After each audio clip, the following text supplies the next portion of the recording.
বিদ্যালয় অনলাইন ক্লাসে সকল ছাত্রছাত্রীদেরকে স্বাগত জানাচ্ছি। আজ আমার পাঠ্যের বিষয় নবম ও দশম শ্রেণীর ফিনান্সের তৃতীয় অধ্যায়। আমি মোহাম্মদ মাসুদুর রহমান আকাশ, সহকারী শিক্ষক, পিডব্লিউডি মাধ্যমিক বিদ্যালয় খুলনা। আজকে যে বিষয়গুলো আমি তোমাদের তুলে ধরতে যাচ্ছি সেটা হচ্ছে অর্থের সময় মূল্য। অর্থের সময় মূল্য, এটা আমরা এই অধ্যায়টার অর্থ বলতে কি বুঝি। আমরা দৈনন্দিন জীবনে জীবিকা নির্ভর করে থাকি, এর একটাই বিষয় থাকে আমাদের অর্থ উপার্জন। এই অর্থটা দ্বারাই আমরা জীবিকা নির্ভর করি। এটার কারণ হচ্ছে আমাদের জীবন অতিবাহিত হয়। জীবনে আমরা যদি কোনো কিছু আমরা চাহিদা মেটাতে চাই, তবে আমাদের একটা জিনিসের প্রয়োজন হয়, সেটাই হচ্ছে অর্থ। অর্থ বলতে আমরা এটাকে অর্থের সময় মূল্যকে টান দিচ্ছি। আজকে যে অর্থ আমার কাছে 5 টাকা আছে, আগামীতে আমার এই 5 টাকা যদি সুদ ইনক্লুড হয় তবে কত টাকা এসে দাঁড়াবে, এটা আমরা স্বাভাবিকভাবে সূত্রের আকারে দেখব। এখন আমাদেরকে এইটার বেসিক হলো অর্থের সময় মূল্য বলতে আমার আজকের অর্থ পরবর্তী সময়ে কিভাবে রূপান্তরিত হবে, এইটার মূল্যায়ন করাটাই হচ্ছে অর্থের সময় মূল্য। এই অর্থের সময় মূল্যটাকে আমরা সূত্রের আকারে কিছু কিছু বিষয়গুলো নিয়ে আমি তোমাদেরকে তুলে ধরতে যাচ্ছি তোমাদের সামনে। প্রথম কথা হচ্ছে আমরা এখানে কি কি অর্থ আছে। বর্তমান অর্থ আছে, বর্তমান, ভবিষ্যৎ, বর্তমান ভবিষ্যৎ, এই দুটো বিষয় নিয়ে কিন্তু আমাদেরকে আজকের এই পাঠের মূল বিষয়। এটাকে আমরা ইংরেজিতে আমরা বলি প্রেজেন্ট ভ্যালু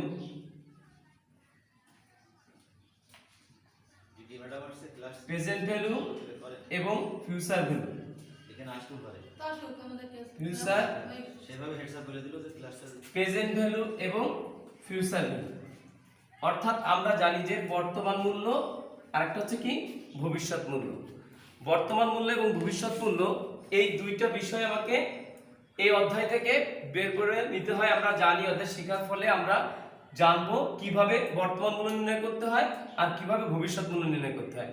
আসল বিষয়টা হচ্ছে বর্তমান মূল্য, যে আমি এখন দেখা যাচ্ছে আমার কাছে 2 লক্ষ টাকা আছে, 10% সুদে আমার 10% সুদে 5 বছর পর কত হবে, তাহলে আমরা নিশ্চিত বুঝি এটা হচ্ছে ফিউচার ভ্যালু বের করতে পারে। আর যদি বলা থাকে এরকম, তুমি আজকে যদি ব্যাংকে 10% করে 5000 টাকা রাখো, ভবিষ্যৎ তোমার 5 লক্ষ টাকা হবে, তাহলে কত টাকা করে তোমার ব্যাংকে রাখতে হবে, তাহলে কত টাকা করে রাখতে হবে, দ্যাটস মিন প্রেজেন্ট ভ্যালু। তুমি কত টাকা করে রাখবে যে 5 লক্ষ টাকা হবে। এই দুটো বিষয়ই আছে আমাদেরকে এই অধ্যায় থেকে শেখার মূল বিষয়টা রয়েছে। এখন এই সূত্রগুলো কি কি সূত্র হচ্ছে, প্রথমে আসো পিভি, আমরা প্রেজেন্ট ভ্যালু, আরটা জানি কি এফভি অর্থাৎ ফিউচার ভ্যালু। এখানে প্রেজেন্ট ভ্যালু সূত্র হচ্ছে এফভি ভাগ 1 প্লাস, এখানে 1 প্লাস আই দিতে পারো বা 1 প্লাস আই দিতে পারো আর এন। এখন মূল বিষয় হচ্ছে এটাকে ভাঙতে হবে যে এটা কি বোঝাইছে, এখানে কি কি। FV equal future value, FV সমান সমান future value. I equal to rate of interest,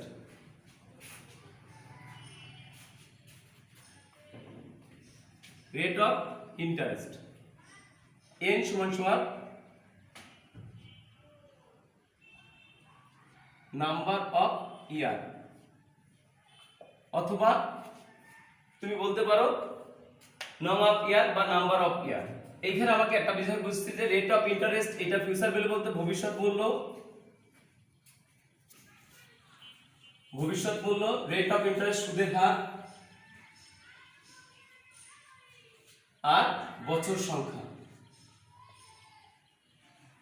বছর সংখ্যা। তাহলে আমরা কি বলছি, পিভি সমান সমান এফভি ভাগ 1 প্লাস আই পাওয়ার এন। তার মানে আমরা বলছি এফভি সমান সমান ভবিষ্যৎ মূল্য 1 সুদের হার অর্থাৎ 1 প্লাস আই পাওয়ার হচ্ছে n। এখানে আমরা অঙ্ক করার ক্ষেত্রে যদি এটার একটা সিম্পল একটা আমরা যদি উদাহরণ নিয়ে আসি তাহলে কি হবে, যদি আমরা ভবিষ্যৎ আগে প্রথমেই প্রেজেন্ট ভ্যালু নির্ণয় করতেছি, প্রেজেন্ট ভ্যালু নির্ণয় করতে পারলে আমরা এখানে একটা অঙ্ক তোমাদের বইতে দেখো, বইতে তোমরা মেইন বইয়ে তোমরা যদি বর্তমান মূল্য নির্ণয় করতে যাও তবে তোমরা অঙ্ক নাম্বার দেখবে হচ্ছে 34 নম্বর পেজে একটা অঙ্ক দেওয়া আছে। 34 নম্বর পেজে তোমাদের একটা অঙ্ক দেওয়া আছে। 34 নম্বর পেজে কি অঙ্ক দেওয়া আছে, যেমন এটা পড়ি, শতকরা 13% সুদে মাসিক চক্রবৃদ্ধি প্রয়োজন। আমি সূত্র তোমাদেরকে যেটা বলি সেটা হচ্ছে তোমার একটা অঙ্ক এরকম থাকতে পারে, বর্তমান 100 টাকা 10% 5 বছর পর কত টাকা হবে, এটা হলো ভবিষ্যৎ মূল্য। আর একটা দেওয়া হচ্ছে কি, সুদের হার 10% 5 বছর পর 100 টাকার বর্তমান মূল্য কত। কি বলছে, সুদের হার 10%, সুদের হার 10%, 5 বছর পর, 5 বছর পর,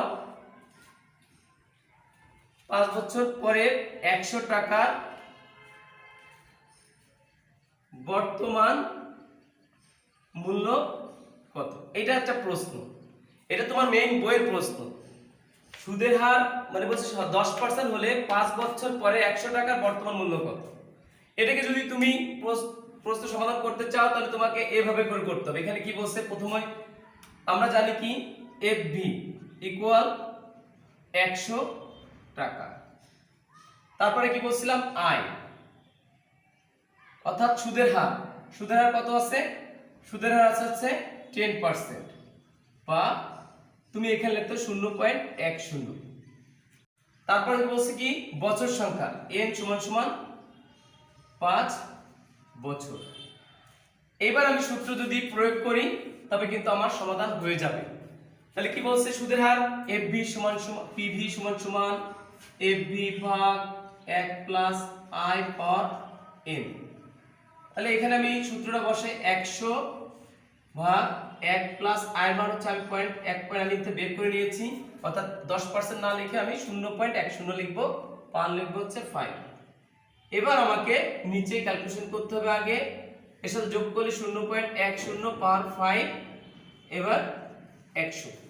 আমি পরবর্তীতে ক্যালকুলেটর দিয়ে আমি পাওয়ার করে নিয়ে আমি 100 কে ভাগ করলে আমার বর্তমান মূল্য যেটা পাওয়া যাবে সেটা হচ্ছে 62.09 পাওয়া যাবে।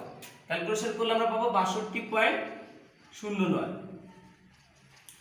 এটাই হচ্ছে আমার বর্তমান মূল্য, অর্থাৎ আমার আজকে যদি আমি 62.09 করে রাখি 10% সুদে 5 বছর পরে গিয়ে আমার 100 টাকা হবে। ঠিক এই অঙ্কটা যদি আমি টার্ম নিয়ে যদি এভাবে লেখা হয় 62.09 টাকা 10% সুদে 5 বছর পর কত হবে, তাহলে ফলাফল 100 টাকা হবে। অর্থাৎ তোমাকে এখানে বর্তমান মূল্য না ভবিষ্যৎ মূল্য চাইছে, এটাকে আগে ফাইন্ড আউট করতে হবে।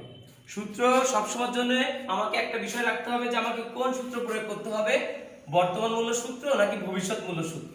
এটা ছিল আমাকে ছিল এটা আমার বর্তমান মূল্য নির্ণয় ছিল। ঠিক একই ভাবে যদি আমি ভবিষ্যৎ মূল্য নির্ণয়ের সূত্র জানতে চাই তবে আমাকে কি করতে হবে, সূত্রটা আসবে হচ্ছে FV equal PV into 1 plus I power n।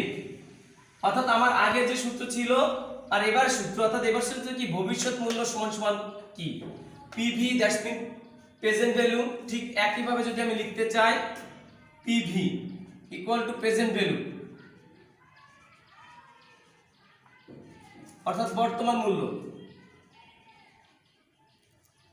এরপর কি বলছে I, সেম জিনিস, অর্থাৎ রেট অফ ইন্টারেস্ট এবং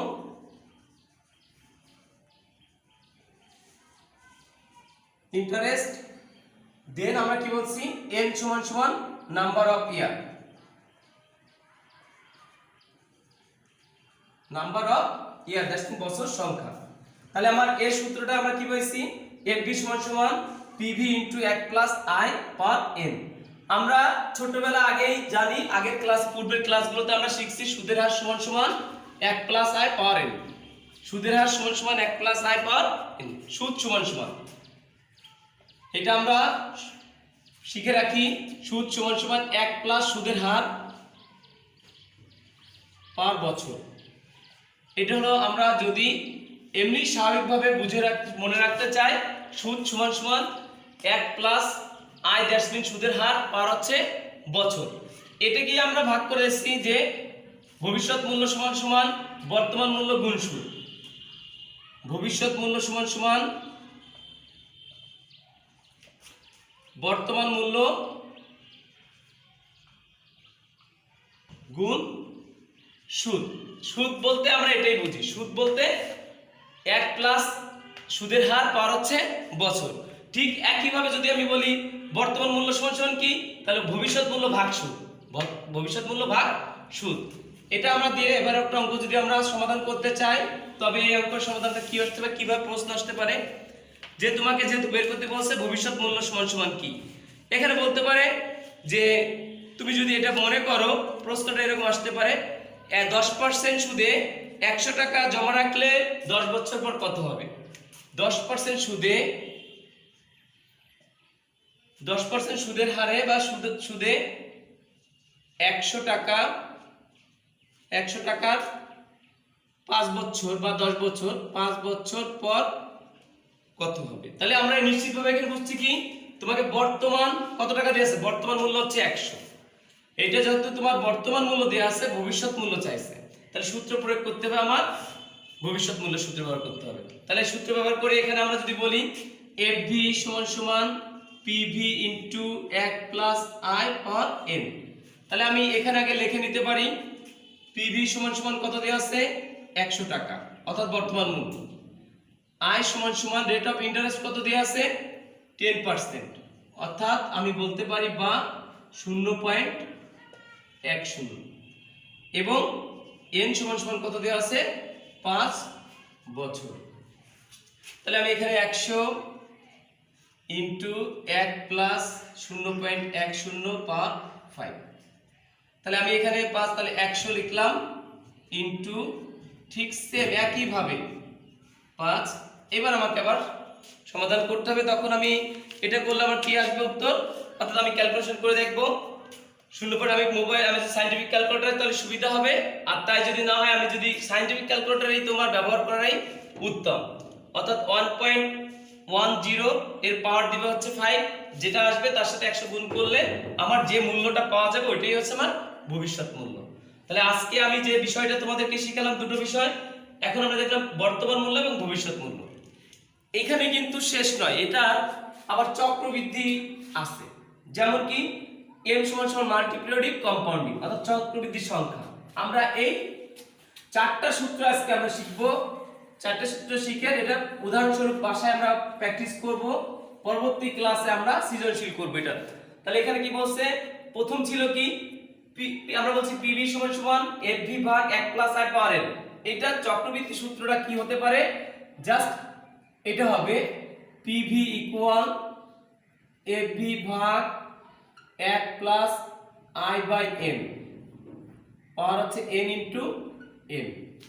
ঠিক একইভাবে যদি তোমার FB হয়, FB সমান সমান PV into 1 plus I by m power n into m। এখন আমার কথা হচ্ছে এই mটা কি, প্রশ্ন হচ্ছে এই সূত্রের সাথে এখানে m দিয়ে ভাগ হয়েছে, m দিয়ে গুণ হয়েছে, এই m বলতে হচ্ছে চক্রবৃদ্ধি সংখ্যা, দ্যাটস মিন মাল্টিপিরিয়ডিক কম্পাউন্ডিং, মাল্টিপিরিয়ডিক কম্পাউন্ডিং। আমরা এটা জানি কি, সূত্র জানলাম কি, চক্রবৃদ্ধি বলতে কি বুঝি, এটা আমার বিষয়। চক্রবৃদ্ধি বলতে কি বোঝায়, আমরা স্বাভাবিকত বুঝি চক্রবৃদ্ধি বলতে 1 বছরে সুদটাকে কাউন্টেবল করে, যেমন মাসিক চক্রবৃদ্ধি হলে 12 দিয়ে n সমান সমান চক্র সংখ্যা 12। যদি বলে সাপ্তাহিক, তাহলে আমরা জানি 1 বছর সমান সমান 52 সপ্তাহ, আমরা 52 দিয়ে ভাগ করে থাকবো এখানে। যে সাধারণত সাপ্তাহিক আর তোমার মাসিক এই দুটো দিয়ে আসে, বছর দিয়েও অনেক সময় আসে, তারপরে পাক্ষিক আসতে পারে, অর্থাৎ ওটা আবার বাড়তি আমরা বুঝি।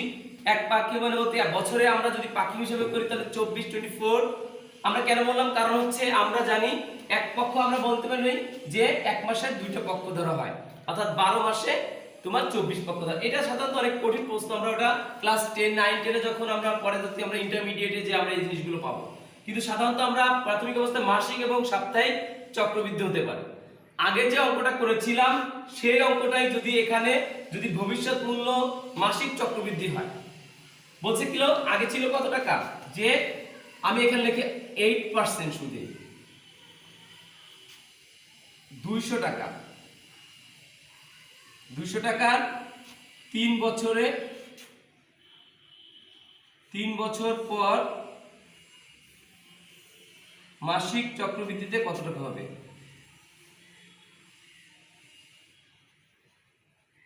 কত টাকা হবে? তাহলে এখানে বলছে 8% সুদে 200 টাকা 3 বছর পর মাসিক চক্রবৃদ্ধিতে কত টাকা হবে। এটা আমাকে বলছে কি, এটা প্রেজেন্ট ভ্যালু, এটা হচ্ছে কি প্রেজেন্ট ভ্যালু। তাহলে মাসিক চক্রবৃদ্ধি বলছে, তাহলে মাসিক চক্রবৃদ্ধি যখনই বলবে আমরা এইখানে সমাধান করতে গেলে তখন আমাকে বিষয় আসবে হচ্ছে আমার চক্রবৃদ্ধি সূত্র ব্যবহার করতে হবে। আমরা দুইটা, একটা স্বাভাবিক, একটা হচ্ছে চক্রবৃদ্ধি, একটা বাৎসরিক, একটা চক্র মাসিক, এবং তোমার দেখা যাচ্ছে যে এখানে সাপ্তাহিক যে কোনো কিছু আসতে পারে। তাহলে আমি এখানে যদি আমি লিখি, তাহলে এখানে পিভি সমান সমান অর্থাৎ বর্তমান মূল্য সমান সমান 200 টাকা। আমরা একটু ডিসক্রিপশন করে লিখলে ভালো হবে। এরপরে বলছে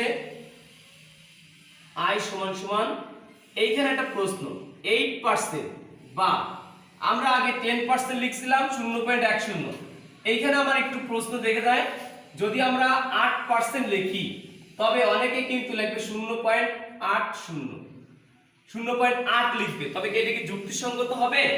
নিশ্চয়ই হবে না, কারণ এটা তোমার ভুল প্রমাণিত হবে। এটা হচ্ছে তুমি যখন আমি ভাগ করছি তখন আসে কি 0.08, যদি 5% হয়, যদি 5% বলি তবে কি আসে 0.05, যদি 10% বা 12% হয় তবে 0.12। অর্থাৎ এগুলো আমরা আগে ছোটবেলা কিন্তু আমরা এই পার্সেন্টেজটা শতকরা প্রকাশ করাটা শিখেছিলাম, এজন্য আমরা অনেকদিন প্র্যাকটিস না করার কারণে ভুলে যেতে পারি। আমি আরেকবার একটু দেখাই দিলাম, এখানে 0 পয়েন্ট কত আসবে 0.08, এবং বলছে কি n সমান সমান কত, n সমান সমান 3 বছর সংখ্যা। এবার m সমান সমান, এইটা তোমার কাছে আসছে এইবার অঙ্কে যেমন m সমান সমান মাল্টিপিরিয়ডিক কম্পাউন্ডিং ড্যাশ মিন চক্রবৃদ্ধির সংখ্যা, অর্থাৎ আমাকে এখানে মাসিক বলছে এর জন্য আমি লিখব 12, মাসিক বলার কারণে লিখব 12। তাহলে আমি এখানে লিখি, এখানে ভবিষ্যৎ মূল্য FV equal PV into 1 plus I power n I by m by n into m।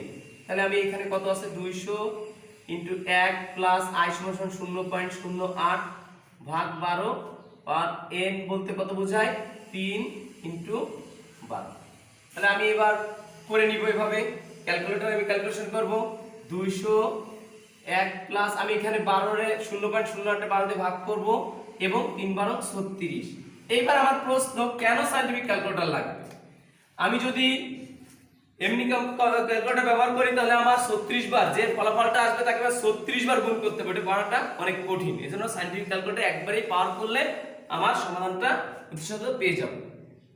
ঠিক একইভাবে উদাহরণস্বরূপ তুমি যদি বর্তমান মূল্য বের করতে চাও ঠিক একইভাবে বের করতে হবে। যাই হোক, আজকে আমরা 4টা সূত্র শিখলাম।